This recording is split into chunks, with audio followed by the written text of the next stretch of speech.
Batman, the first appearance was 1939, Detective Comics 27. That's right, yeah. So how was he there? Was he sort of as formed, and is he the Batman we know now? Not at all. He's changed quite a lot, because essentially he was coming out of the Depression era, so it was a whole different sort of Batman, way more violent. There was nothing about being PC or whatever. So there was times when Batman actually carried a gun. So there used to be a Batman with a gun.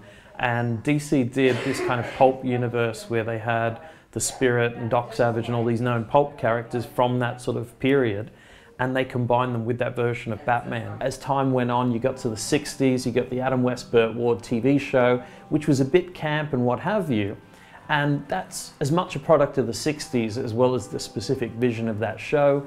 And so the comics kind of, defaulted to the times. And so they were a little bit campy and fun, just like the TV show.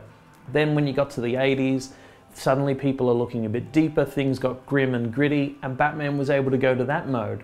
So yeah, he's evolved with the times and been able to move with them, but still keeping the core essence of who he is. You know who Batman is. Batman's amazing villains, when did they sort of come into play? I think the Joker was one of the early ones. Like, he was the first year or two. Technically, I think they sort of attribute his creation to Bob Kane or Bill Finger, but it was Jerry Robinson who was one of the artists at the time. Then the rest of them sort of crept up over time, because his original villains were more street level. It was taking on muggers and thugs and things like that, as opposed to the colourful characters that came. And so the story of Batman almost evolved over time, because at first he was just this guy that took on the crime of the city. It was a very general sense. But all these villains popped up, and now people sort of question, did the Batman lead to those villains popping up? Did he essentially create them? What came first, the chicken or the egg kind of thing? What do you think of the touchstones for Batman in terms of the comic books as well? The Frank Miller stuff's incredible. You're wanting to come in, you want to know how Batman began, then Batman Year One is the way to start. Quite literally, I mean, it says it all on the tin kind of thing.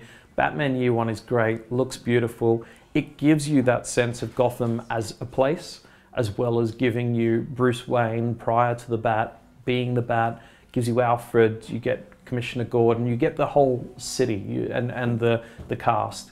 I'd also recommend stuff like Long Halloween. That was the Jeff Loeb, Tim Sale one.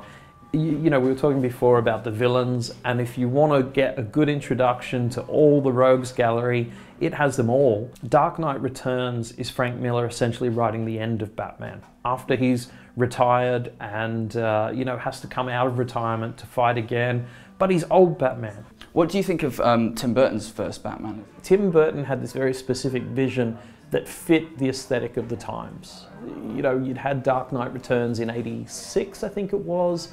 All these sort of darker Batman stories. So I think the Batman film was about '89 when it hit. It was right in the zeitgeist, and he was just right on tonally.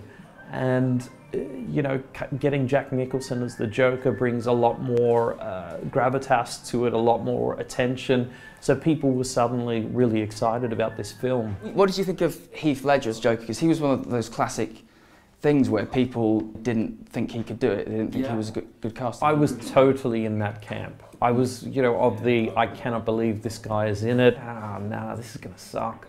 And the surprising thing is that it didn't. I mean, everything is on there on the screen. Like, he didn't leave anything back, and it's easily the best Joker. Visually, I love the Cesar Romero Joker from the old Adam West TV show, just for the painted over mustache. But Heath Ledger's Joker just nailed it. I mean, that is the creepy madness incarnate. Christopher Nolan as well. How important was he in sort of giving a bit of credibility back to the superhero genre, maybe? He definitely led or lent a gravitas, but I mean, it already was there. Like we were saying, Jack Nicholson as the Joker back in the day, he was at the peak. So yes, having Michael Caine and Christian Bale and these guys was superb casting, but I think Batman has that cachet. As we said, it's that timeless thing. All these guys grew up with it, they know it. I don't think there's anyone that says, I don't like Batman. Was Bale a good Batman for you as well? Did you like him? He wasn't bad, but to me the casting relies on having the best Bruce Wayne. and I don't think he was the best Bruce Wayne. There was something about him. He was great at the gravelly voice. I'm Batman. And so that works. But I really think anyone can do that. I just proved that, you know. I'm Batman. But I think, like for me, I think Keaton was great because he played such a great disarming Bruce Wayne out of the costume that it then informed the man when he was in the suit. So one of my sort of favourite Batman interpretations is the animated series. What do you think about that? It was very stylized, but it nailed, again, the character of Gotham as much as the character of Batman. It had this very specific look, but they didn't just go, oh, this is a cartoon for kids, therefore, you know, brains out the window. They actually wanted to have a level of continuity, a level of intelligence to it, something that kids could buy into. And so there's so many people who hold that up as the version of Batman that they got into. Where do you think Batman is heading? Obviously, he reacts to the times, as you mentioned. He's probably got 75 more years left in him, right, hasn't he? Oh, easily. I'm pretty sure that he will always be there. And I'm interested in seeing how, in the hands of different creators, directors, artists, animators, what they do with him. You know, 75 years from now, people are going to look back historically, and there's just going to be a huge canon to draw from. They could actually go back to a sort of more campy, funny, comical version of Batman. Maybe the times may need that, you know, as things start to get a bit more dire and serious in the world. The thing is that the character can change with however things are going to be.